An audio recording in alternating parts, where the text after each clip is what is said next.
এবার বাংলাদেশ ক্রিকেট বোর্ডে নির্বাচনে হতে যাচ্ছে হাড্ডাহাড্ডি লড়াই। কেননা বাংলাদেশ ক্রিকেটের দুই প্রজন্মের দুই অধিনায়ক আমিনুল ইসলাম বুলবুল এবং তামিম ইকবাল করতে যাচ্ছেন একই পদে লড়াই। দুজন নির্বাচনে দাঁড়াবেন বাংলাদেশ ক্রিকেট বোর্ডের পরিচালক পদে। বর্তমান বাংলাদেশ ক্রিকেট বোর্ডের পরিচালকের দায়িত্ব পালন করছেন আমিনুল ইসলাম বুলবুল। তবে সামনে যেহেতু বাংলাদেশ ক্রিকেট বোর্ডের নির্বাচন, সেখানে আমিনুল ইসলাম বুলবুল যদি পরিচালক পদে থাকতে চায় তাহলে তাকে নির্বাচন করেই আসতে হবে, অন্যথায় তাকে পরিচালক পদ বাদ দিতে হবে। আমিনুল ইসলাম বুলবুলও পরিচালক পদে নির্বাচন করার আকাঙ্ক্ষা প্রকাশ করেছেন। অন্যদিকে তামিম ইকবাল খানও আকাঙ্ক্ষা প্রকাশ করেছেন একই পদে নির্বাচন করবেন।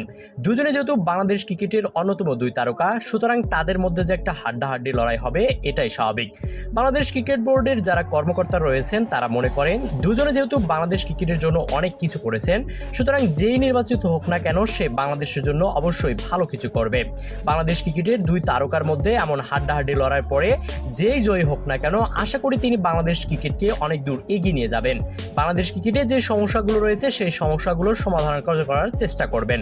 বাংলাদেশ ক্রিকেটের এই দুই তারকার জন্য রইল শুভকামনা। তো দর্শক, আপনারা কি মনে করেন এই দুই তারকার মধ্যে কে সভাপতি হতে পারেন তা জানাতে পারেন আমাদের কমেন্ট বক্সে।